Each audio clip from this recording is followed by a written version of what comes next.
आज उठल्या उठल्या बनवलं डुगूसाठी बदाम शेक, कारण बदाम शेकमुळे जास्त वेळ एनर्जी राहते आणि भूक लवकर लागत नाही. जेव्हाही कधी बाहेर जायचं असते मी ट्राय करते की डुगूसाठी मी बदाम शेक बनवू. आज आम्ही जाणार होतो बाहेर. आज मी भेटणार आहे माझ्या दोन्ही बहिणीला.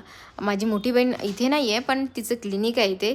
सो क्लिनिकला भेट दिली म्हणजे तिला भेट दिली. तर आम्ही गेलो आणि सिस्टरचा जायचा वेळ झाला होता, पण त्या आमच्यासाठी थांबल्या होत्या.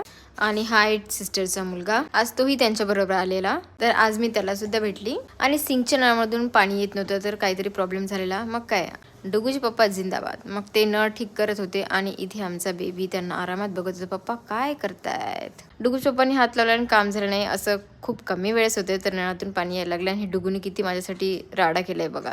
मग आम्ही तिथून निघालो माझ्या छोट्या बहिणीकडे. आणि ही पर्स मी त्यांच्या हातात दिली आणि तिथपर्यंत केव्हा पोचली त्यांचं त्यांनाही कळलं नाही. त्यामुळे आम्ही हसत होतो. पिंकू माऊ आमची वाट बघून बघून दमली होती, कारण आम्ही जाणार होतो लंचला आणि आम्ही पोहोचलो 4 वाजता समथिंग, जो की लंच टाइम निघून. डुगूचं जेवण मी सोबतच घेऊन गेले, त्यामुळे गेल्याबरोबर मी त्याला दिलं जेवायचं. आणि त्याने पिंकू माऊला एवढा त्रास दिला आणि बिचारीसाठी काम वाढून ठेवलं, एवढा पसारा करून ठेवला. आता डुगू जराही एका जागेवर थांबत नाही, त्याच्या मागेच फिरावं लागतं. आणि मग फायनली जेवण झालं आमचं 5 वाजता. जेवण झाल्यानंतर म्हटलं थोडा करावा आराम, पण डुगूने आम्हाला थोडाही रेस्ट करू दिलं नाही. नुसतं त्याच्या मागे धावत होतो आम्ही. आणि मग आम्ही निघालो घरी. मग डुगूने केला पिंकू माऊला क्यूटचा बाय. चला मग भेटूया पुढच्या ब्लॉगमध्ये. Bye bye.